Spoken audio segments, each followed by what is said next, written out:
Good afternoon, everyone, and welcome to British English Mastery. I'm Emily Thompson, and I'm absolutely delighted to be your guide on today's rather special journey through authentic British conversations. Today's episode is titled Transform Your English with Authentic British Conversations, and I do mean transform. We're not just going to practice listening, we're going to immerse ourselves completely in the rhythms, nuances, and cultural contexts that make British English so distinctively compelling. Now, I know many of you have been working tremendously hard on your American English, which is absolutely brilliant. But there's something rather magical about British English that goes beyond pronunciation. It's about understanding the cultural subtext, the polite indirectness, the dry humour, and the social conventions that shape how we Brits actually communicate. Over the next hour, we'll explore 5 fascinating scenarios that will give you genuine insight into British conversation patterns. We'll start with a proper British pub conversation. And yes, we'll discuss why the pub is so central to British social life. Then we'll eavesdrop on a workplace discussion in the City of London, complete with financial jargon and corporate politeness. After that, we'll join a university tutorial at Oxford, where you'll hear the particular style of academic discourse that's uniquely British.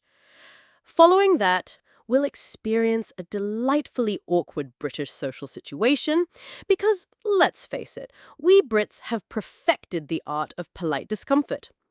Finally, we'll conclude with a family Sunday roast conversation where 3 generations discuss everything from politics to the weather with that particularly British blend of affection and gentle critique. Each segment will showcase different aspects of British culture, from our obsession with queuing to our legendary ability to discuss the weather for extraordinary lengths of time. You'll hear authentic vocabulary, genuine pronunciation patterns, and, most importantly, you'll understand the cultural context that makes these conversations truly British. So, put the kettle on, settle into your favorite chair, and prepare to be thoroughly immersed in the wonderful world of British English. Right then, let's begin our journey in perhaps the most quintessentially British of all social settings, the local pub. You'll hear a conversation between 3 friends who've just finished work on a Friday evening. Pay attention to the informal register, the cultural references, and the particularly British way of taking the mickey out of each other. Right, what's everyone having then? First round's on me since I got that promotion sorted. Oh, brilliant! Congratulations, James! I'll have a large glass of Sauvignon Blanc, Pa. And don't you dare get the house wine. Get something decent for once. Blimey, Sarah, don't let it go to his head. I'll have a pint of bitter, James. And none of that fancy craft stuff, just a proper pint. Cheers. Right you are, back in a tick. I can't believe he actually got the promotion. Remember when he turned up to that client meeting with his shirt on inside out? And his presentation was all over the shop. Mind you, he's got the gift of the gab, hasn't he? Could sell ice to the Eskimos, that one. Too right. Though I have to say, he's been grafting properly hard lately. Been staying till gone 8 most nights. Fair play to him.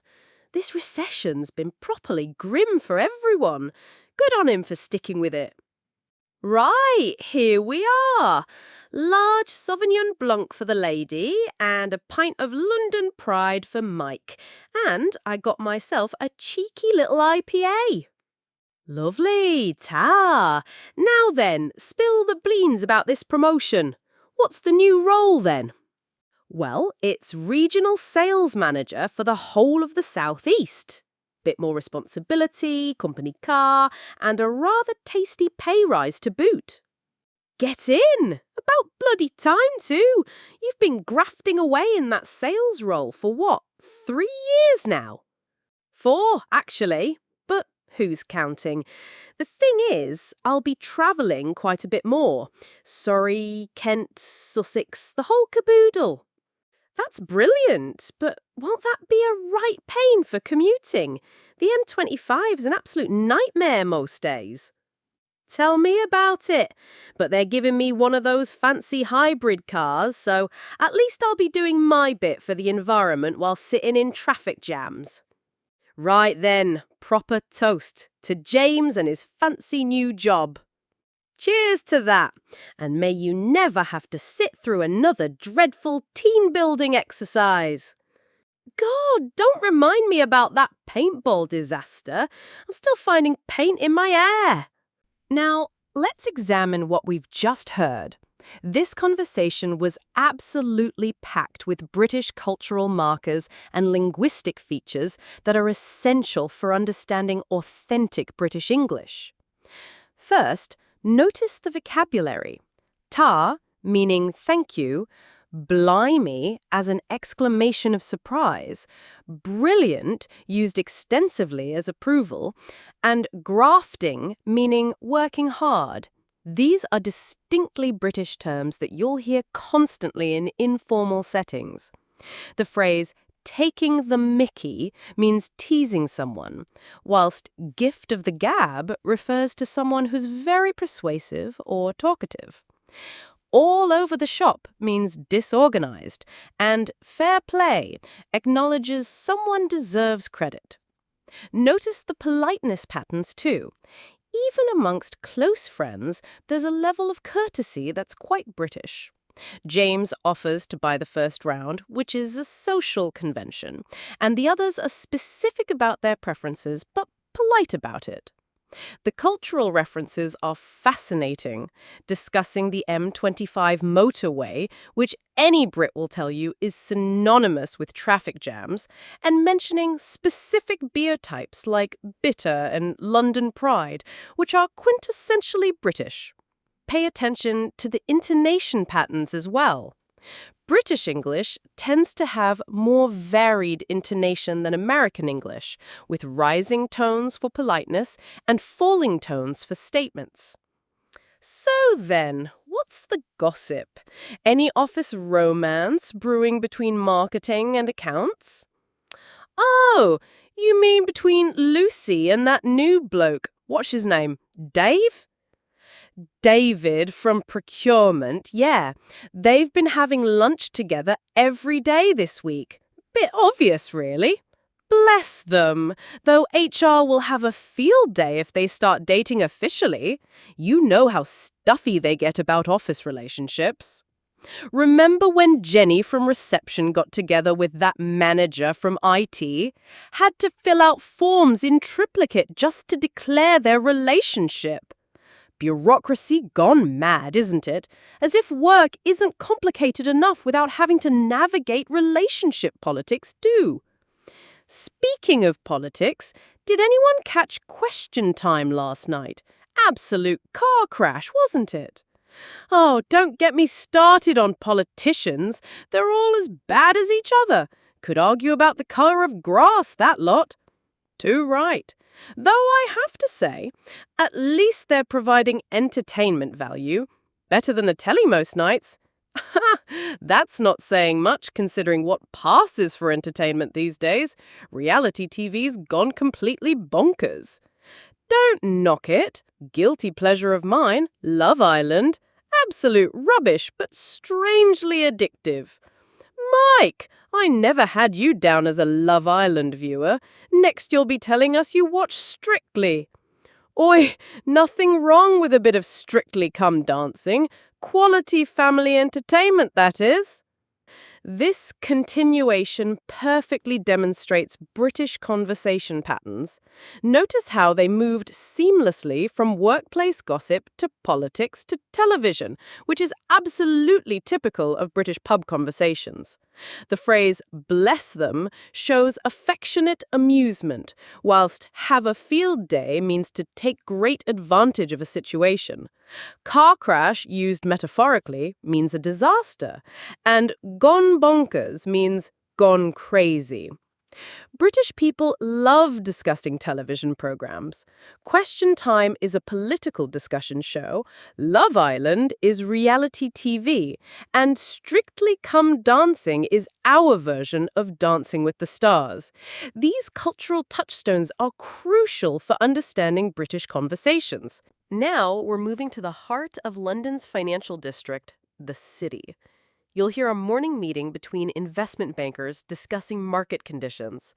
Notice the formal register, financial terminology, and the particularly brutish way of expressing concern without appearing alarmist. Right, everyone, let's crack on with this morning's briefing. I'm afraid the overnight markets haven't been particularly encouraging. Tokyo closed down 2.3%, and the Nikkei is showing continued volatility. That's rather concerning, Richard. Are we seeing this as a sector-specific issue, or is it broader market sentiment affecting Asian equities? Good question, Amanda. From what our Hong Kong desk is reporting, it appears to be primarily driven by concerns over Chinese manufacturing data. The PMI figures released yesterday were rather disappointing. I've been monitoring the currency markets overnight, and sterling's been under a bit of pressure against both the dollar and the euro. Nothing dramatic, but worth keeping an eye on. That's not entirely unexpected, given the uncertainty around the Bank of England's monetary policy stance. They've been rather enigmatic about their next moves, haven't they? Quite so. The governor's comments last week were decidedly non-committal. Classic central bankers speak, lots of words saying absolutely nothing concrete. Speaking of which, we've got the inflation data out this afternoon. Consensus is expecting a slight uptick, but given recent food and energy price movements, we might see something more significant. That could be rather problematic for our retail portfolio. Consumer discretionary spending tends to suffer when households feel the pinch from rising prices. Precisely my concern. We may need to reassess our exposure to high street retailers. John Lewis has been struggling, and even M&S is finding the going rather tough. What about our utilities holdings? Traditionally, they perform rather well during inflationary periods, particularly if energy prices continue climbing. True, though the regulatory environment's becoming increasingly challenging. Ofgem's been rather aggressive with their price cap adjustments. Indeed, it's a double-edged sword, isn't it? Utilities benefit from higher wholesale prices, but regulatory pressure limits their ability to pass costs through to consumers. This conversation showcases the formal register used in professional British financial environments. Notice the understated language. Instead of very worrying and not entirely unexpected, rather than predictable. British professional discourse often employs euphemisms and understatement. Finding the going rather tough is a polite way of saying a company is struggling badly. Feel the pinch means to experience financial pressure. The vocabulary is highly specialized. PMI refers to Purchasing Managers Indexed. Monetary policy stance refers to central bank interest rate decisions. And consumer discretionary spending means non-essential purchases. British companies mentioned include John Lewis, a department store, M&S, Marks and Spencer's, and Ofgem, the energy regulator. These references provide cultural context that British listeners would immediately understand. Have we given any thought to increasing our gilt holdings? If inflation does surprise to the upside, we might see some interesting opportunities in the longer-dated securities. That's rather counterintuitive, David. Wouldn't inflation erode the real value of fixed income securities? Ordinarily, yes, but if the Bank of England responds aggressively to inflation concerns, we might see yield curves steepen, creating capital appreciation opportunities for those willing to take duration risk. interesting thesis, David, though I'd be rather cautious about timing such a strategy. Central bank policy can be remarkably unpredictable, particularly in the current environment. Quite right. Remember what happened with the gilt market during the mini-budget fiasco? Institutional investors got their fingers rather badly burned on that occasion. Point taken. Perhaps a more prudent approach would be to maintain our current allocation whilst keeping powder dry for opportunities as they arise. Sensible approach. Now, what's our view on European equities? The ECB's been rather more hawkish than expected, which might support the euro but could pressure European growth stocks. European banks have been performing rather well, actually. Rising interest rate expectations tend to benefit their net interest margins. Deutsche Bank and BNP Paribas have both exceeded analysts' expectations recently. True, though I'm slightly concerned about their exposure to emerging market debt. If we see continued dollar strength, some of their international loans could become rather problematic. Valid concern. We'll need to monitor credit default swap spreads closely. Any deterioration there could signal broader stress in the European banking sector. Now, this section demonstrates even more sophisticated financial vocabulary and the British tendency toward cautious optimism. Gilts are British government bonds, whilst duration risk refers to sensitivity to interest rate changes. The mini-budget fiasco refers to a real event where government policy caused market turmoil. British listeners would immediately understand this reference. Getting fingers burned means losing money on investments. Notice phrases like rather badly burned and slightly concerned. British understatement in action. Even serious financial losses are described in measured terms. Now we're transported to the hallowed halls of Oxford University for a literature tutorial. This represents the pinnacle of British academic discourse. Notice the intellectual rigor, the Socratic questioning method, and the particular Oxford tradition of challenging students' assumptions. Right then, Charlotte. Let's begin with your essay on metaphysical poetry. You've argued that Donne's Hiss of Conceits represents a fundamental departure from Elizabethan conventions. Could you elaborate on that thesis? Well, Professor Williams, I believe Donne's conceits are far more intellectually rigorous than the conventional Petrarchan metaphors. Rather than simply comparing his beloved to a summer's day, Donne creates these extraordinary intellectual puzzles. Interesting premise. But wouldn't you say that intellectual complexity alone doesn't necessarily constitute literary innovation? After all, medieval scholastic poetry was remarkably complex, yet we hardly consider it revolutionary. That's a fair point, Professor.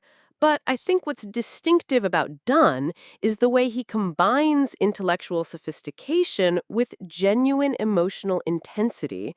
The compass conceit in A Valediction Forbidding Mourning, for instance, is simultaneously cerebral and deeply moving. Ah, yes, the compass. Rather a favorite with students, that one. But tell me, Charlotte, don't you think there's something rather forced about yoking together such disparate elements?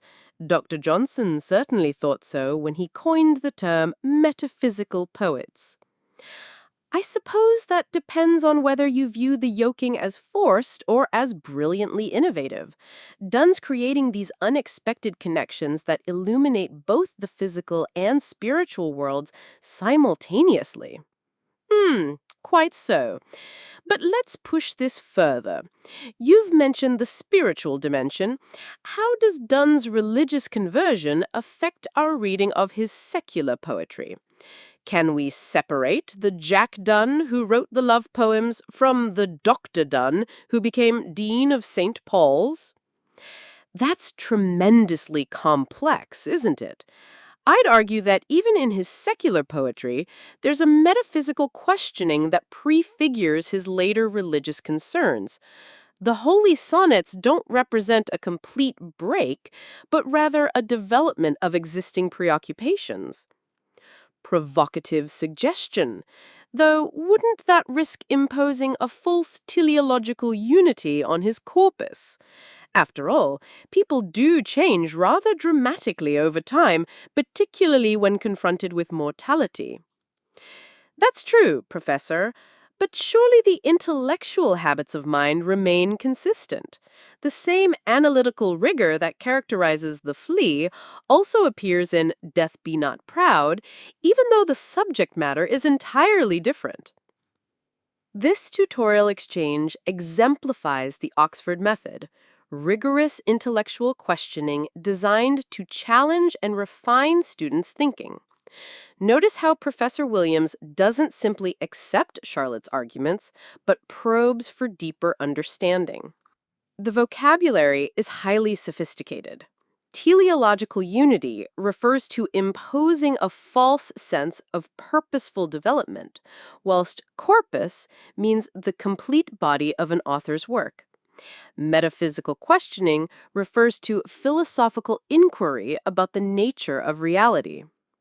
British academic discourse often employs understatement and qualification, like rather a favorite, tremendously complex, quite so.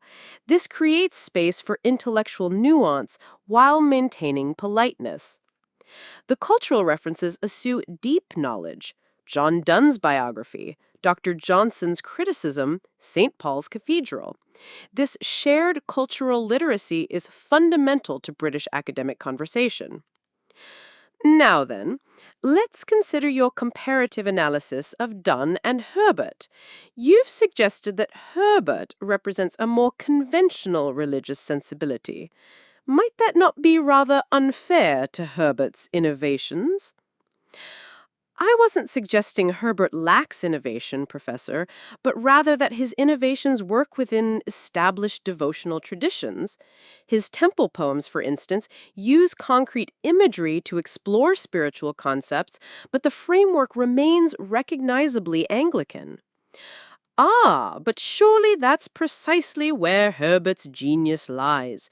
He's not revolutionary in the way Donne might be, but he perfects existing forms to achieve extraordinary effects.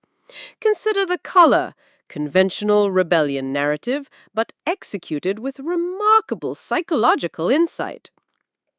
That's absolutely right. Herbert's innovations are more subtle, aren't they? He's working within tradition while simultaneously transforming it from within. Precisely. And this brings us to a larger question about literary innovation. Must originality always involve dramatic rupture with tradition, or can it work through subtle transformation of existing forms? I'd argue for the latter, actually. The most enduring innovations often work by extending existing possibilities rather than rejecting them entirely. Even Donne, revolutionary as he seems, is still working within recognizable poetic traditions. Excellent insight, Charlotte.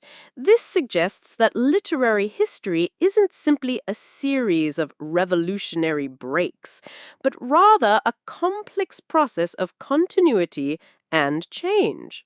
Your essay might benefit from exploring this tension more fully. Thank you, Professor.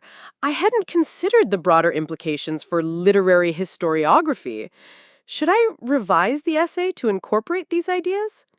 I'd certainly encourage you to think about it, though don't abandon your original insights about Donne's conceits. They're rather perceptive. Simply place them within this larger framework of tradition and innovation. That's tremendously helpful.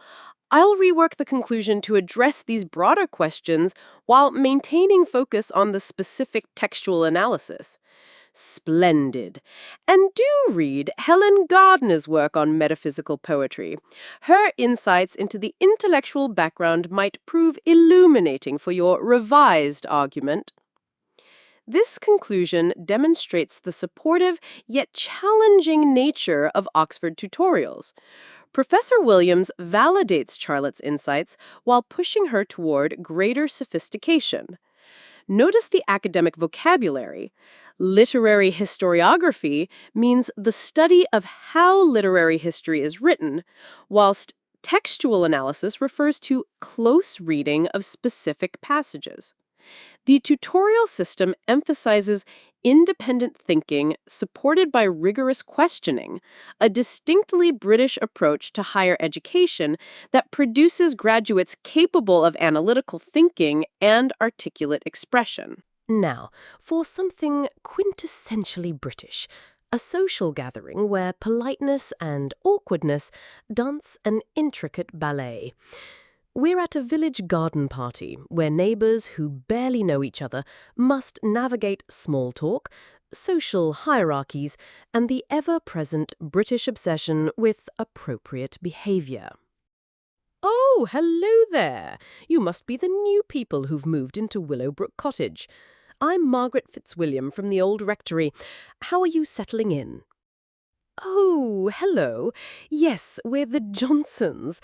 I'm Jenny, and this is my husband, Dave. We're absolutely delighted to be here. Lovely village, isn't it? Yeah, very nice. Different from London, obviously. Much quieter. Takes a bit of getting used to be honest. Oh, yes, London. How metropolitan. And what brings you to our little corner of the Cotswolds? Early retirement, I suppose. Well, not exactly retirement. Dave's still working. He's in IT, works from home now. And I'm hoping to start a little business.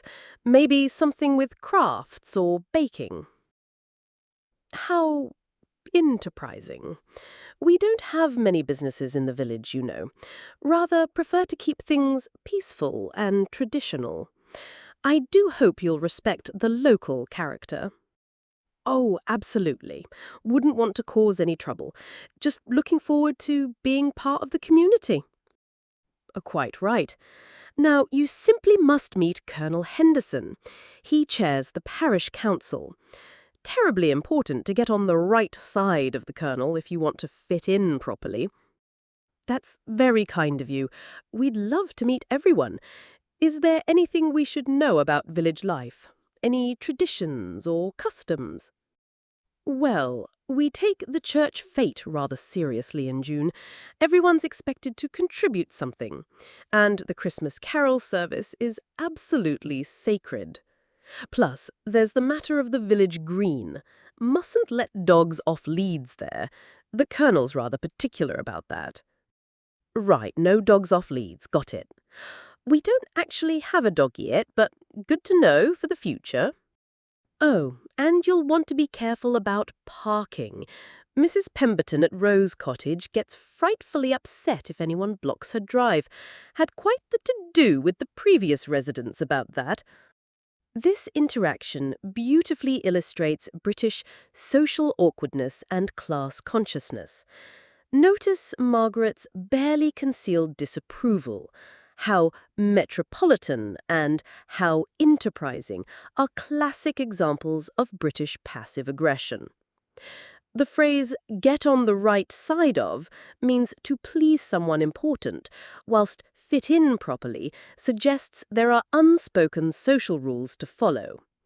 Rather particular about is British understatement for being obsessive. British village life operates on complex social hierarchies. The Colonel chairs the parish council, suggesting military background and social authority. The church fete and carol service represent traditional community obligations. Notice how Margaret establishes herself as the social gatekeeper, warning about potential conflicts whilst positioning herself as helpful. This is classic British social positioning. Margaret, holding court as usual, I see. And these must be our new residents. Colonel Henderson, Parish Council Chairman. Jenny Johnson, and this is my husband Dave. Lovely to meet you, Colonel Henderson. Pleased to meet you, sir. Margaret was just telling us about village traditions. Excellent. Community spirit's the backbone of village life. Now then, I trust you'll be joining us for the Harvest Festival preparations. Always need volunteers for the marquee erection. Oh, absolutely. Happy to help with manual labor. Used to do a bit of construction work before IT. Splendid. Man of practical skills. Just what we need. Too many people these days are all theory and no practice. The Colonel's absolutely right. We value people who can contribute practically to village life, not like some newcomers who just want the benefits without the responsibilities. We're definitely keen to get involved. I was thinking I might offer to help with the church fete, maybe run a cake stall or something. Did someone mention cakes? I do hope we're not having another baking competition. That dreadful woman from Ivy Lodge won last year with shop-bought Victoria sponge. Absolute scandal. Now, Mrs. Pemberton, no need to rehash old grievances. These are our new neighbours, the Johnsons. Johnsons? Don't know any Johnsons. Are you the people who've been parking across my drive? No, we've just moved in. Haven't had any parking issues, I hope? Well, see that you don't. Previous residents were absolute menaces. Delivery vans at all hours, complete disregard for neighbourhood courtesy. What a lovely garden party this is. The weather's been perfect for it. Yes, we've been rather fortunate, though the forecast suggests rain later in the week. Typical British summer, really. Indeed, can't rely on the weather for anything important. That's why we always have contingency plans for outdoor events. This continuation perfectly captures British social dynamics. The Colonel's patronising approval of Dave's practical skills, Mrs. Pemberton's immediate suspicion and grievances, and the inevitable turn to discussing weather as a safe conversation topic. Holding court suggests Margaret enjoys being the centre of attention, whilst rehash old grievances means bringing up past complaints. The phrase absolute menaces is British hyperbole, probably just normal parking inconvenience. British social gatherings often involve multiple conversations where people establish hierarchies, share local knowledge, and subtly police community standards. The weather discussion serves as social lubrication when other topics become uncomfortable. Finally, we conclude with perhaps the most sacred of British traditions, the Sunday roast dinner. 3 generations gather round the table, and you'll hear the particular blend of affection, gentle teasing, and multi-generational perspective that characterises British family dynamics. Right then, who's carving this beef? Better not be young Timothy again. Nearly took his finger off last time. I'll do it, Dad. Tim's only 15, plenty of time to learn proper carving technique. The Yorkshire puddings have risen beautifully this time. Last week's were an absolute disaster, flat as pancakes. That's because you opened the oven door too early, dear. Yorkshire puddings are temperamental creatures. Mustn't disturb them whilst they're rising. Why do we have to have the same thing every Sunday? My friends' families eat normal food. Normal food? What's more normal than proper British beef and Yorkshire pudding? Your generation doesn't appreciate tradition. Now, Dad, times change. Though I have to say, Tim, Sunday roast is rather special. It's about family time, isn't it? Exactly! When else do we all sit down together properly? Everyone's always rushing about during the week. Actually, I quite miss Sunday roasts at university. The cafeteria food is absolutely dreadful. Makes you appreciate proper home cooking. That's because they don't know how to cook properly anymore. Everything's microwaves and ready meals these days. There's nothing wrong with ready meals, Grandma. They're convenient, and some of them taste all right. Convenient? In my day, we cooked everything from scratch. Didn't have all these gadgets and shortcuts. To be fair, Dad, women work outside the home now. Mum works full-time. She can't spend all day in the kitchen like Gran used to. I didn't spend all day in the kitchen, thank you very much. I managed perfectly well with proper meal planning. Different times, Mum. We're all juggling more responsibilities now. Though I do try to maintain some traditions. Speaking of traditions, did anyone catch the new series of Call the Midwife last night? Absolutely brilliant episode about post-war rationing. I lived through rationing. Didn't need to watch it on television. Though I suppose it's educational for younger people. Why didn't you just buy more food if there wasn't enough? Oh, Timothy, you couldn't just buy more. Everything was controlled by the government. Rationing books, queuing for hours just for a bit of butter. It's hard for Tim's generation to imagine, isn't it? Never experienced real scarcity or having to make do and mend. This family conversation showcases the intergenerational dynamics typical of British families. Notice the gentle teasing, Grandad joking about Timothy's carving skills, and the ongoing debate about modern versus traditional approaches. British family meals often involve mild grumbling about traditions whilst simultaneously defending them. Timothy complains about having the same meal every week, but the family collectively maintains the tradition because it represents something deeper, togetherness and continuity. The phrase, make do and mend, refers to the wartime mentality of repairing rather than replacing things. Ready meals are pre-prepared foods, whilst from scratch means cooking with basic ingredients. Notice the cultural references. Call the Midwife is a popular BBC period drama, and rationing was a significant part of British wartime experience that shaped an entire generation's attitudes towards food and waste. Right then, who wants seconds? There's plenty more beef, and I've made extra gravy. Can I have more Yorkshire pudding? They're actually quite good this week, Mum. Well, that's high praise from you, Timothy. Grandma's tips obviously worked. I'll have a bit of everything, please. Won't get food this good back at university tomorrow. Now then, Sarah, how are the studies going? Still doing that, what was it? Psychology? Yes, Grandad. Final year now, actually. Writing my dissertation on social anxiety in digital age communications. Social anxiety? In my day, we just called it being shy. Didn't need special names for everything. It's more complex than that, Mum. Sarah's researching how social media affect young people's confidence in face-to-face interactions. That's actually quite interesting. I know loads of people who are brilliant online, but can barely speak in real life. Exactly, Tim. It's a genuine phenomenon. People develop online personas that don't translate to offline social situations.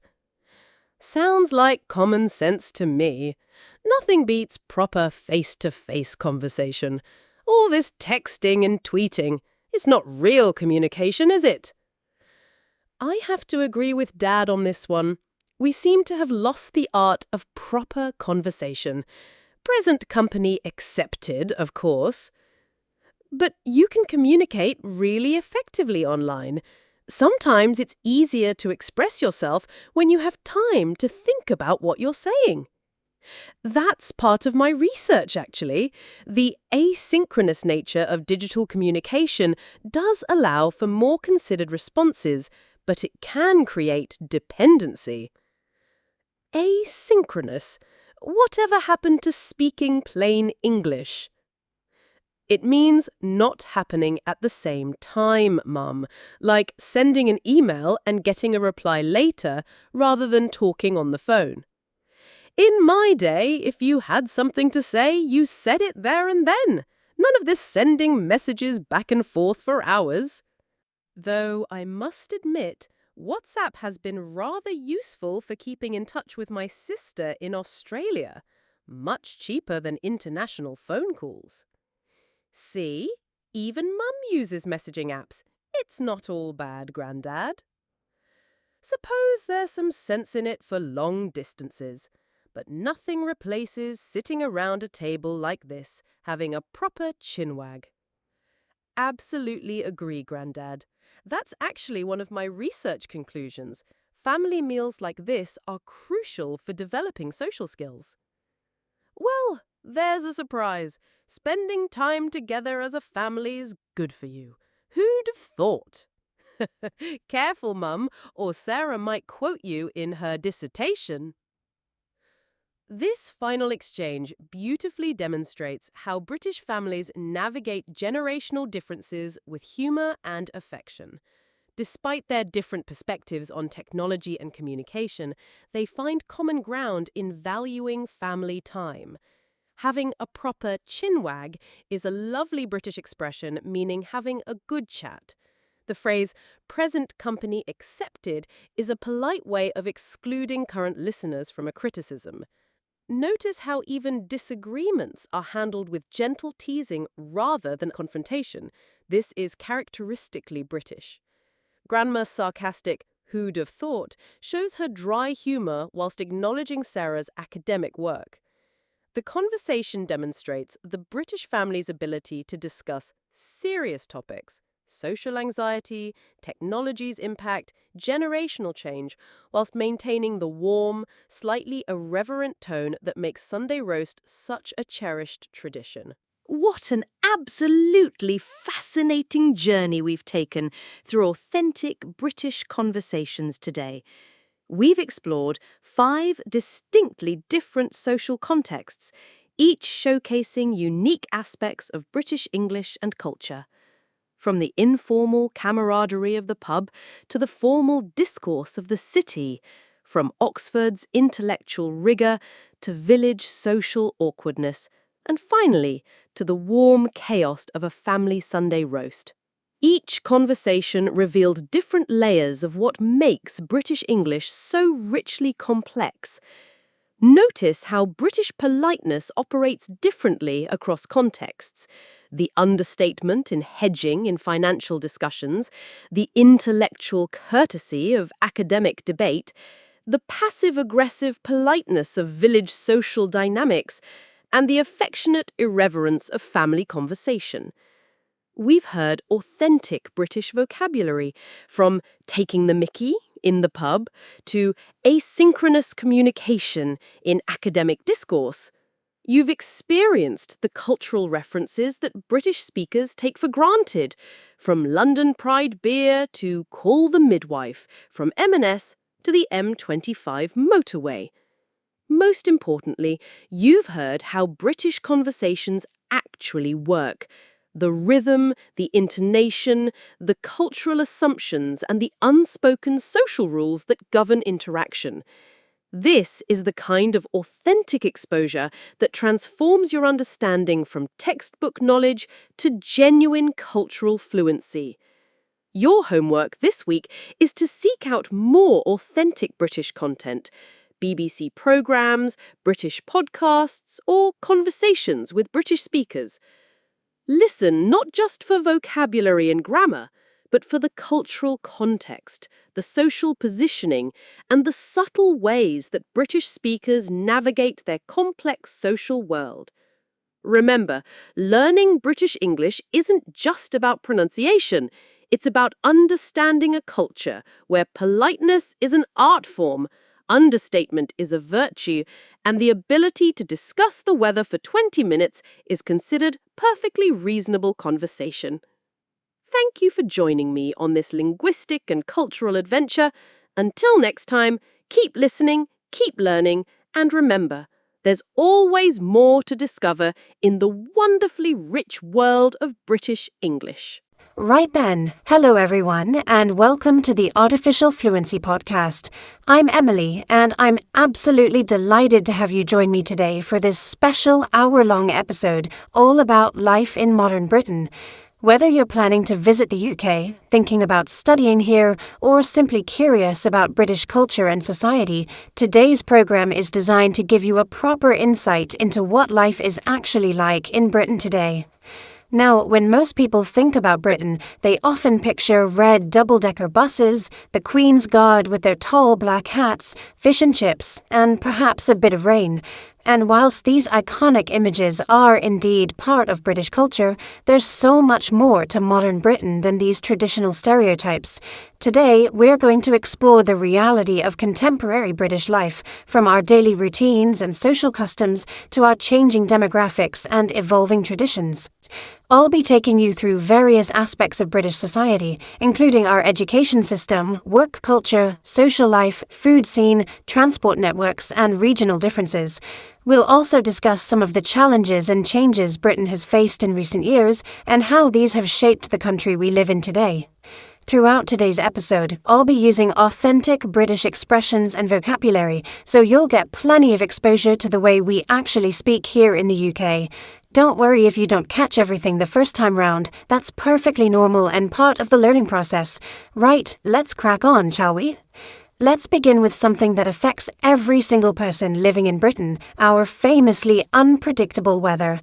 Now, I know it's a bit of a cliché to talk about British weather, but honestly, it really does play a significant role in our daily lives and national character. The thing about British weather is that it's remarkably changeable.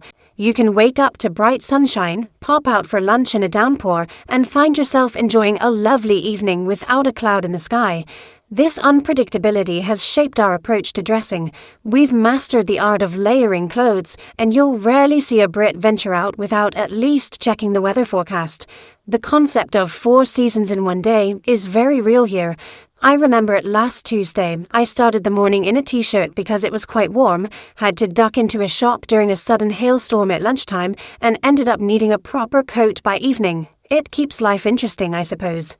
Our relationship with weather is fascinating from a cultural perspective. We use it as a universal conversation starter. Commenting on the weather is a safe, non-controversial way to chat with anyone, from your neighbour to the person standing next to you in a queue.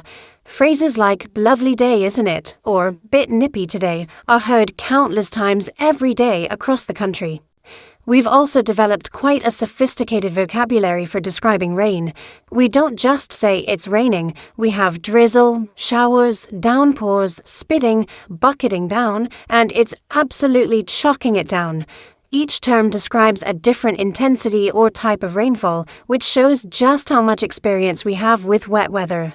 The weather also influences our social plans in interesting ways. Pub gardens are packed the moment there's a hint of sunshine, even if it's only 15 degrees. We call this phenomenon furniture weather. As soon as the sun comes out, outdoor furniture appears in gardens and parks across the nation. There's something wonderfully optimistic about the British response to good weather, perhaps because we know it might not last long.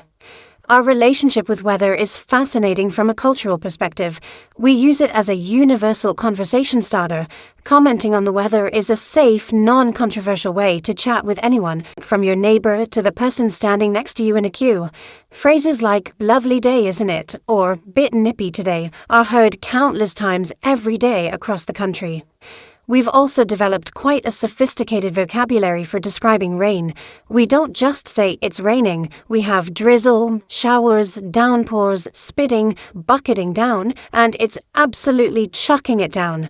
Each term describes a different intensity or type of rainfall, which shows just how much experience we have with wet weather. The weather also influences our social plans in interesting ways. Pub gardens are packed the moment there's a hint of sunshine, even if it's only 15 degrees. We call this phenomenon furniture weather. As soon as the sun comes out, outdoor furniture appears in gardens and parks across the nation. There's something wonderfully optimistic about the British response to good weather, perhaps because we know it might not last long.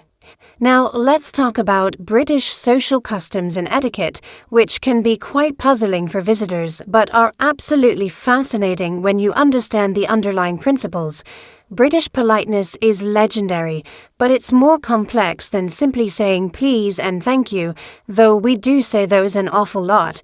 The art of queuing is perhaps our most famous social custom. We form orderly queues for everything: buses, shops, coffee, you name it. But it's not just about standing in line, there's a whole etiquette around queuing. You must never push in, you should leave appropriate space between yourself and the person in front, and if you accidentally jump a queue, a profuse apology is absolutely essential. I witnessed a perfect example of British queuing etiquette just yesterday at the post office. A tourist accidentally joined the queue in the wrong place, and instead of anyone getting cross, the person behind gently said, "Excuse me, I think the queue actually starts back there." The tourist was mortified and apologized repeatedly, whilst everyone assured him it was no trouble at all. That's very British. We help each other follow the rules whilst minimizing embarrassment. Our use of language for politeness is quite sophisticated. We often use indirect language to make requests or express disagreement. Instead of saying, "I disagree," we might say, "I see your point, but," or "That's an interesting perspective, however." We also use understatement frequently, describing something as "not bad" when we actually think it's excellent, or saying we're a bit concerned when we're actually quite worried. The phrase "I'm sorry" is used far more broadly than just for apologies. We say sorry when someone bumps into us, when we need to get past someone, when we're asking for directions, or even when we haven't heard what someone said. It's become a social lubricant that helps interactions run smoothly. Emily, British humor deserves special mention because it's such a defining characteristic of our culture. We tend to be quite self-deprecating, making fun of ourselves before others can do it for us. Sarcasm and irony are common, and we often say the opposite of what we mean for humorous effect. Dry humor is particularly British. We might make jokes with a completely straight face, and the humor comes from the understatement or the unexpectedness of the comment.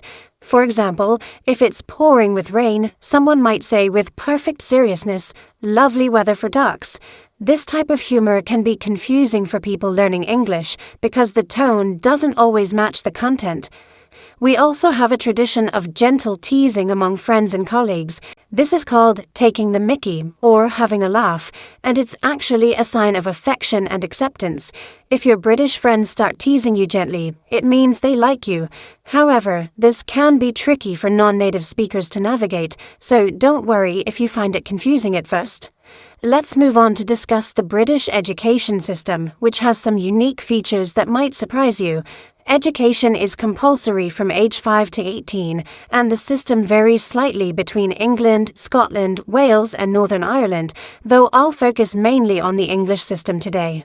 Primary school runs from ages 5 to 11, and it's where children learn the basics: reading, writing, math, and various other subjects. What's interesting is that British primary schools place quite a strong emphasis on creativity and play-based learning, especially in the early years. Children often sit on carpets for story time, and lessons frequently involve hands-on activities and group work. Secondary school, from ages 11 to 16, culminates in GCSE exams, General Certificate of Secondary Education. Students typically take between 8 and 12 GCSE subjects, including core subjects like English, math, and science, plus optional subjects they choose based on their interests and career aspirations. After GCSEs, students have several options. They can continue with A-levels, advanced levels, for 2 more years if they're planning to go to university. A-levels are quite specialized. Students typically choose just 3 or 4 subjects to study in depth. Alternatively, they might choose vocational courses, apprenticeships, or enter the workforce. The house system in many British schools is quite distinctive.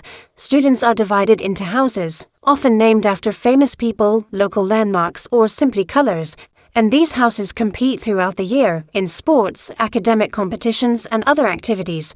It's designed to create a sense of belonging and healthy competition. School uniform is still very common in British schools, from primary right through to 6th form. This might seem old-fashioned, but it's actually quite practical. It reduces inequality between students from different economic backgrounds and eliminates the daily decision about what to wear. Emily, university culture in Britain is quite unique and worth exploring. We have some of the world's oldest and most prestigious universities, like Oxford and Cambridge, collectively known as Oxbridge, but we also have many excellent modern universities across the country. The application process is centralized through UCAS, Universities and Colleges Admission Service, where students apply to up to 5 universities with one application. This system is quite different from many other countries and helps ensure fairness in the application process.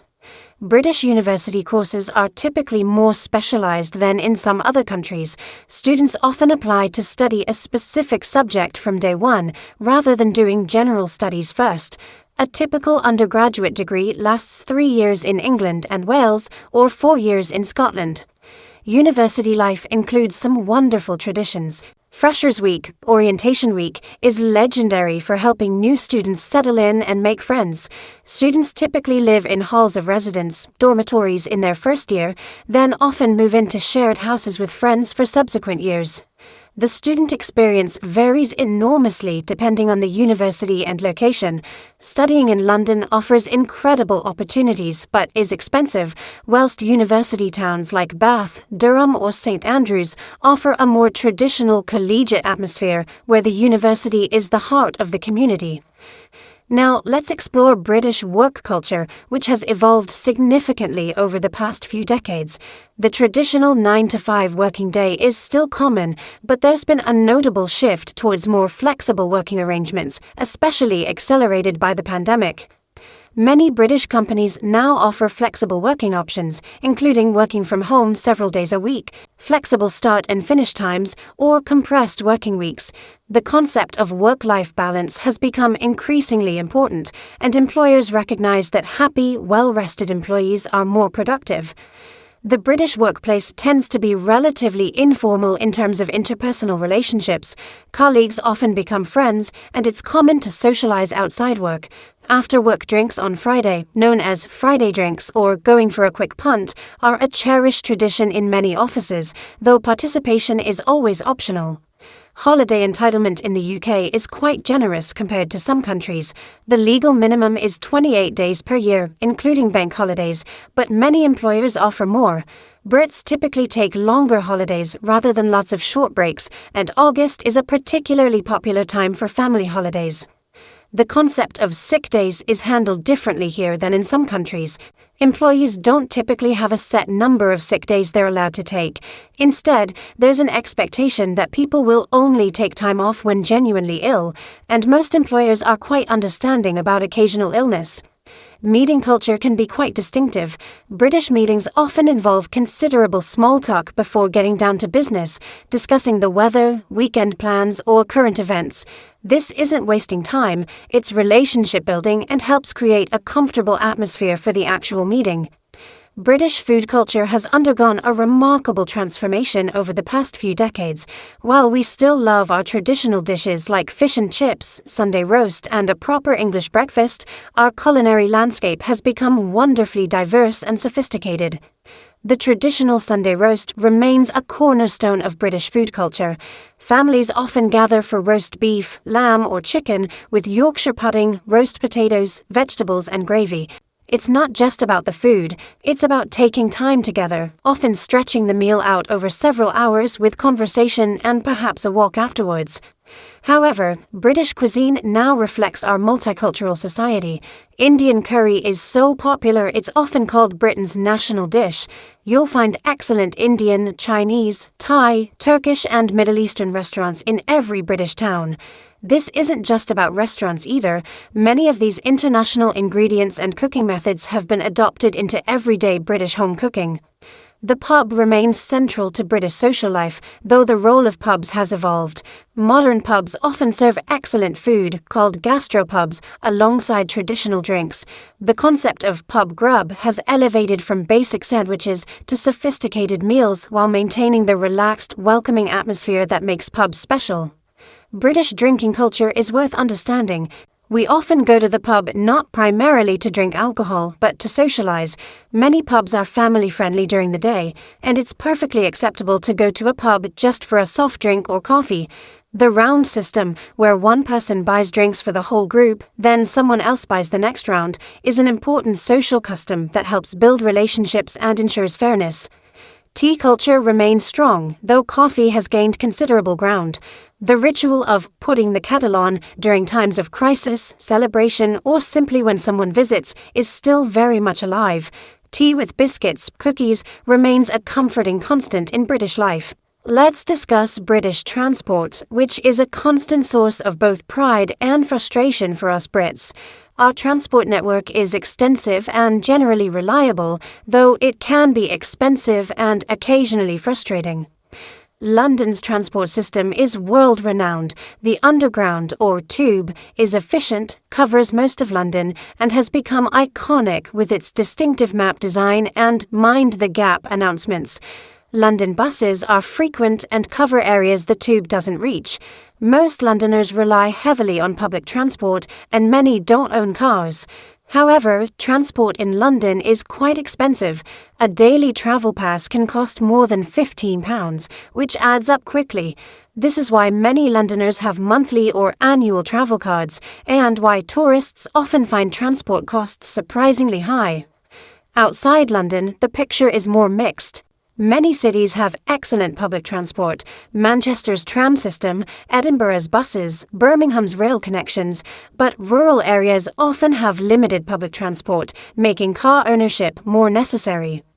British trains connect most major cities efficiently, and train travel can be pleasant and convenient.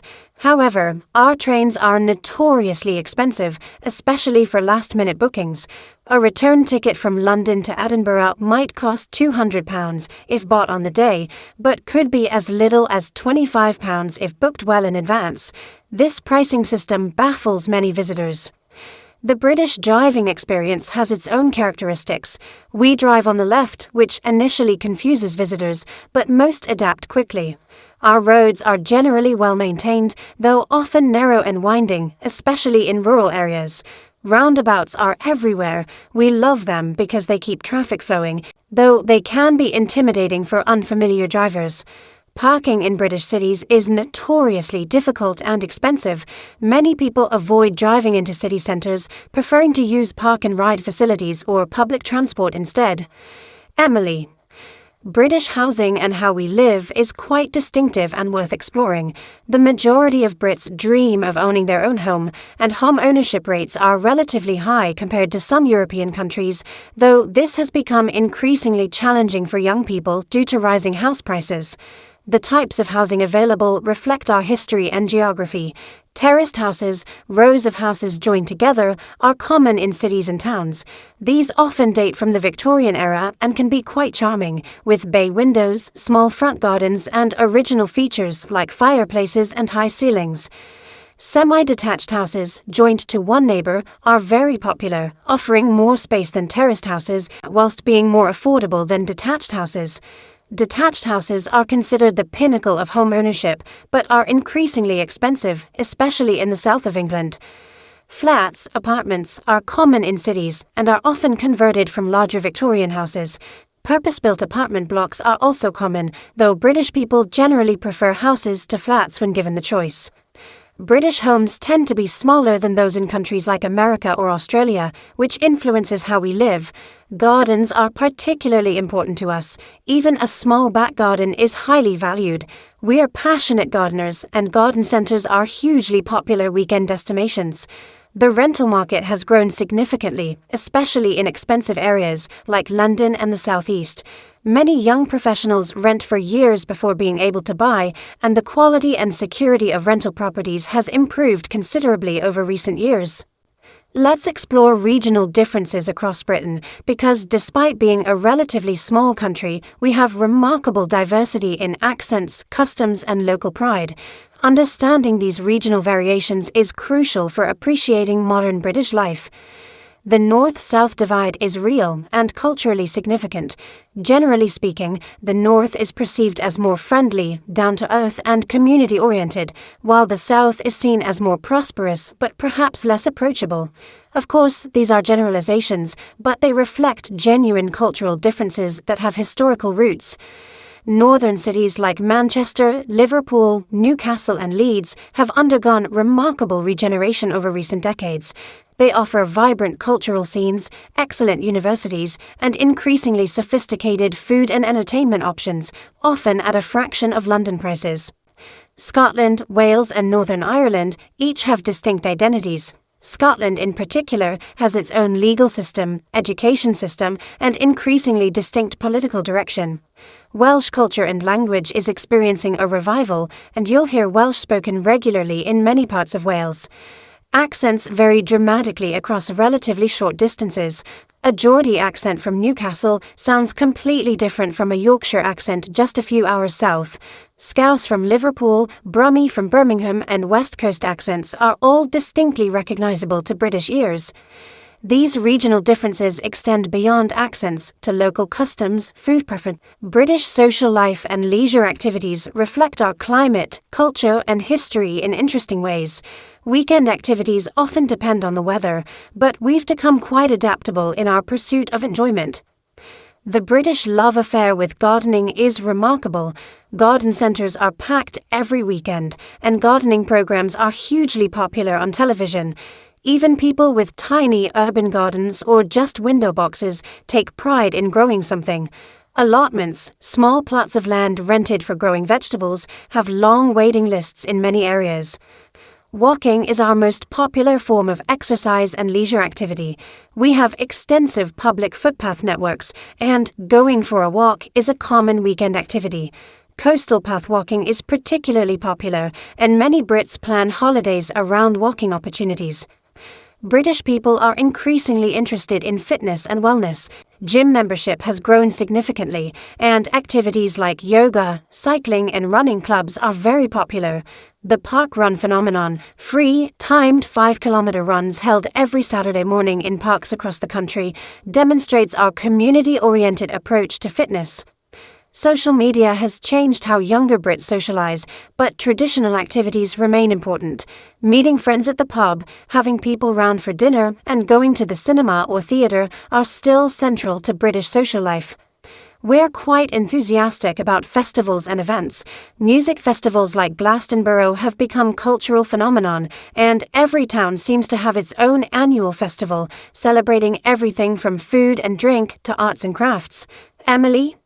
Shopping culture in Britain has evolved dramatically with the rise of online shopping, but our high streets, main shopping areas, remain important social spaces.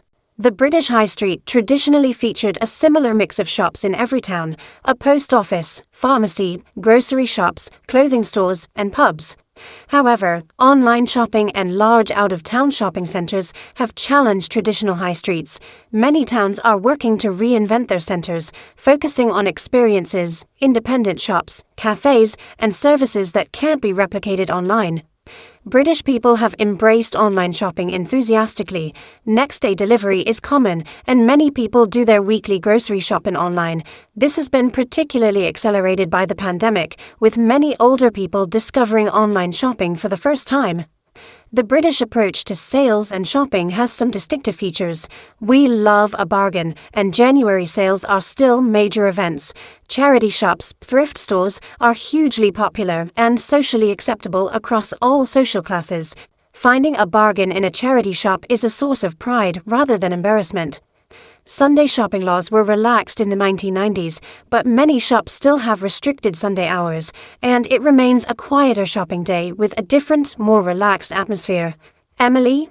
British sports culture is passionate and tribal in ways that can surprise visitors. Football, soccer, dominates the sporting landscape, with the Premier League being followed globally, but our relationship with sports is complex and deeply emotional. Football clubs inspire incredible loyalty, often passed down through generations. Supporting your local team is about much more than the quality of football. It's about community identity, shared experiences, and belonging. This loyalty persists through relegation, poor performance, and decades of disappointment. Cricket holds a special place in British culture, representing a more gentle, traditional side of British character. Test matches at grounds like Lord's or the Oval are social occasions as much as sporting events, with spectators bringing picnics and making a day of it. Rugby divides along geographic lines. Rugby union is popular in certain regions and among certain social groups, while rugby league has strong regional followings in the north of England. Tennis becomes a national obsession for 2 weeks every summer during Wimbledon. Suddenly, everyone becomes a tennis expert, and watching Wimbledon while eating strawberries and cream becomes a cherished tradition. The Olympics and other major international competitions unite the country in ways that domestic sports sometimes don't. British success in cycling, rowing, and athletics has grown significantly over recent decades, supported by lottery funding and improved sports science.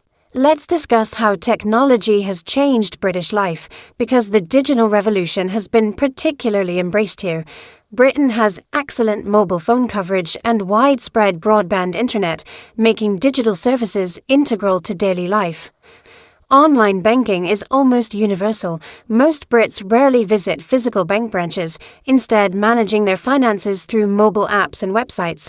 Contactless payments have been widely adopted, and it's increasingly common to see shops that prefer card payments over cash. The gig economy has flourished in British cities. Food delivery services like Deliveroo and Uber Eats have changed how young people eat, whilst ride-sharing services complement traditional taxis and public transport.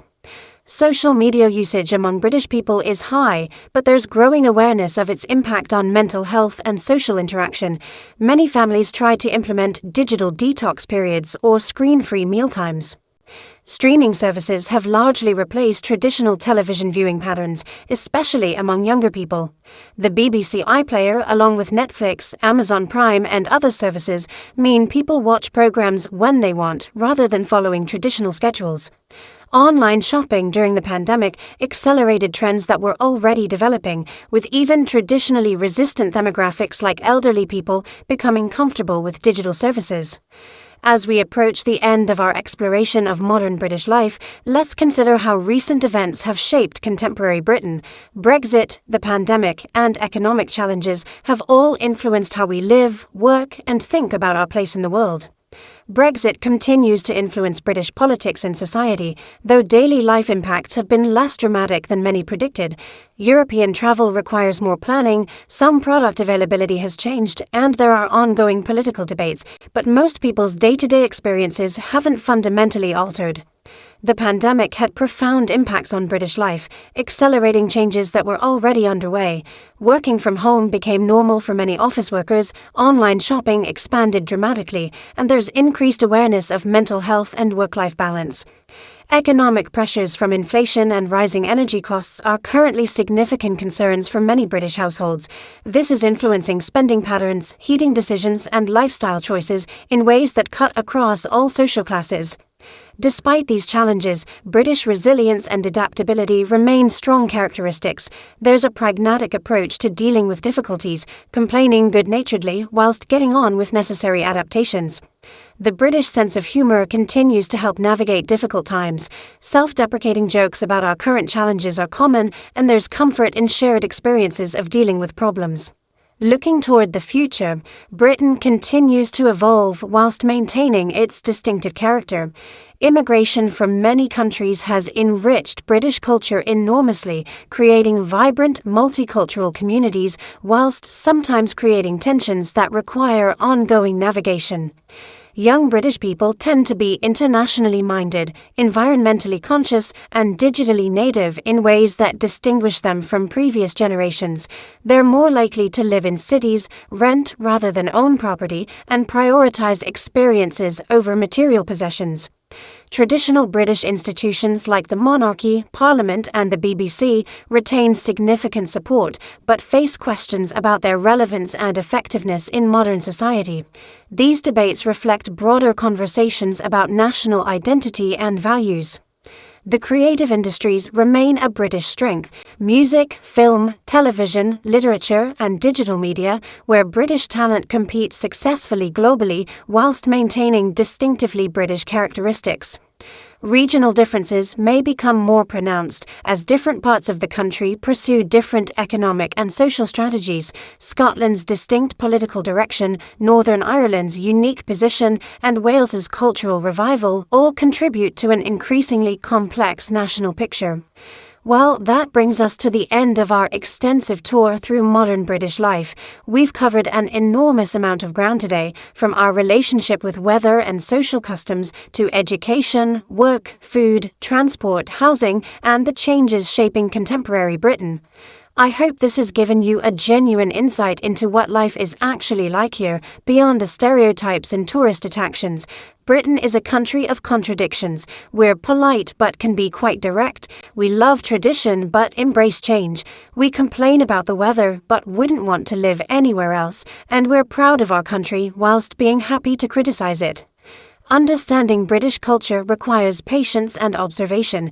We often communicate as much through what we don't say as what we do say, and there are countless unwritten rules that govern social interaction. But don't let this intimidate you. British people are generally very forgiving of cultural mistakes and appreciate when visitors make an effort to understand our ways.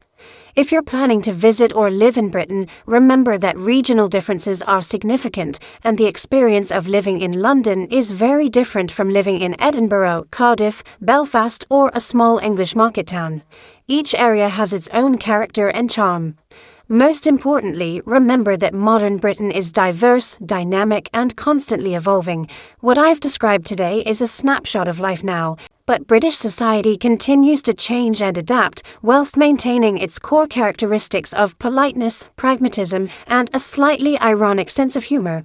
Thank you so much for joining me on this journey through British life. I hope you've enjoyed learning about our quirks and customs, and that this knowledge will help you better understand British culture, whether you encounter it through media, travel, or study.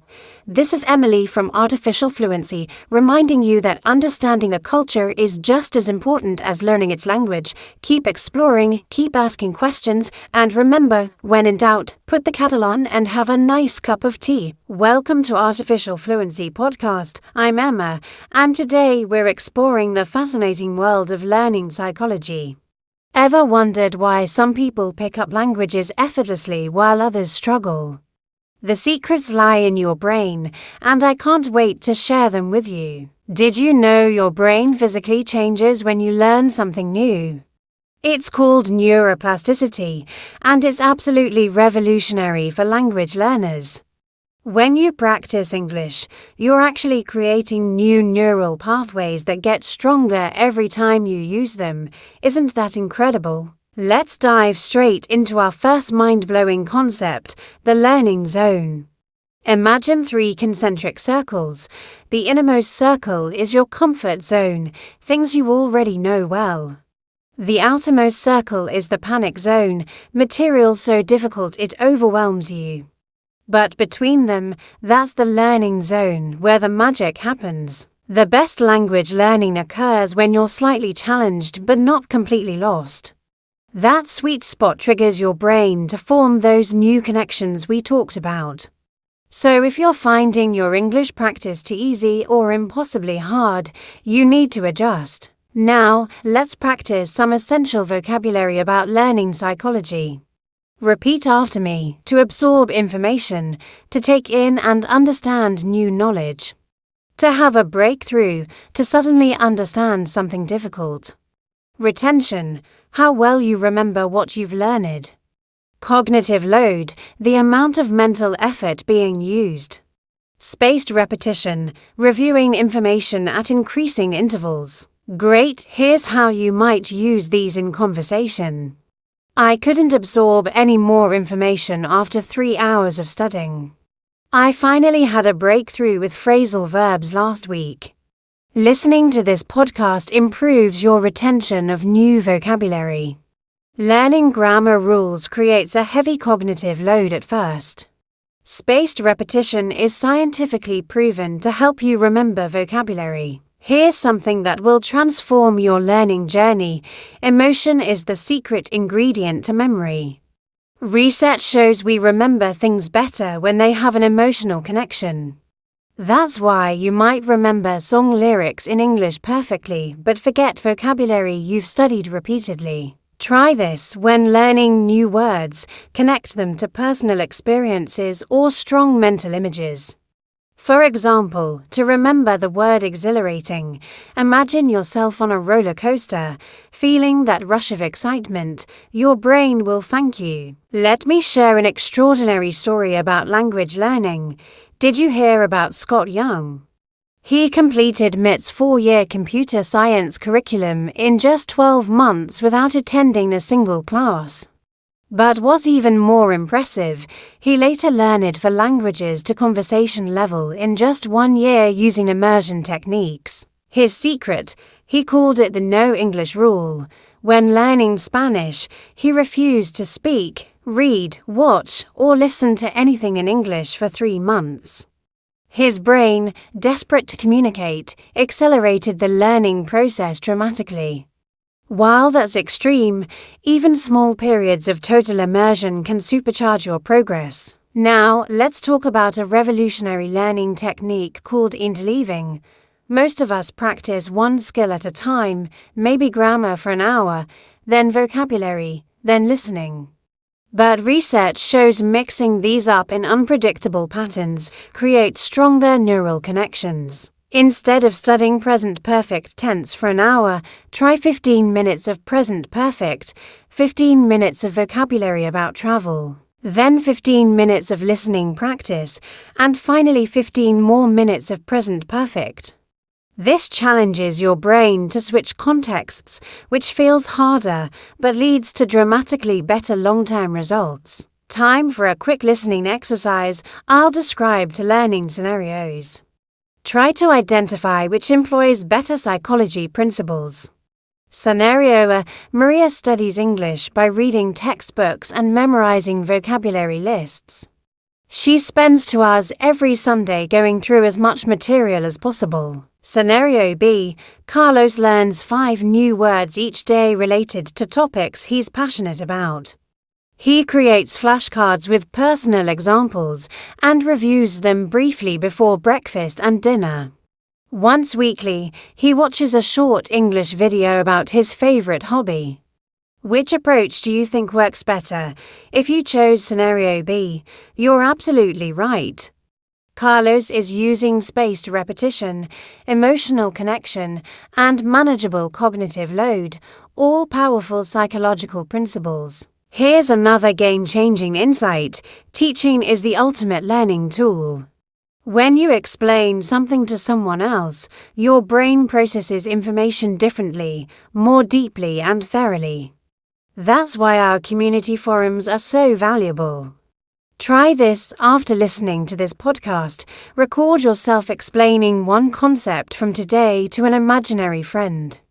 This simple exercise will dramatically improve your retention and speaking skills simultaneously. Let's practice some useful phrases about learning that you can use immediately. I've been experimenting with different learning strategies. I noticed a significant improvement when I started. What learning technique works best for you? I hit a plateau with my speaking skills until I tried. The most effective approach for me has been. These phrases will help you discuss your language learning journey with others and sound natural doing it. We're approaching the end of today's episode, but I can't let you go without sharing one last powerful technique: visualization. Olympic athletes use this method religiously, and it works just as well for language learning. Before your next English conversation, spend 2 minutes visualizing yourself speaking confidently, finding words easily, and connecting with the other person. Your brain actually processes this visualization similarly to real practice. Incredible, right? This week's challenge: spend just 3 minutes before bed visualizing yourself using English successfully in a specific situation, maybe ordering food at a restaurant or explaining your job in an interview. Do this daily and share your experience using #ArtificialFluencyMind. Listening to these stories will train your ears to catch different words, phrases, and sentence structures. You can also write down what you hear to practice spelling and grammar. If you find this helpful, press the like button and stay with us for more daily lessons. Let's begin with a question. Have you ever experienced a moment when someone helped you in an unexpected way? Think about a time when a small act of kindness made a big difference. Today, I will share a story about Daniel, a man who learned the power of kindness when he least expected it. Daniel was on his way home after a long day at work. It was raining, and he forgot his umbrella. He ran to the bus stop, but just as he arrived,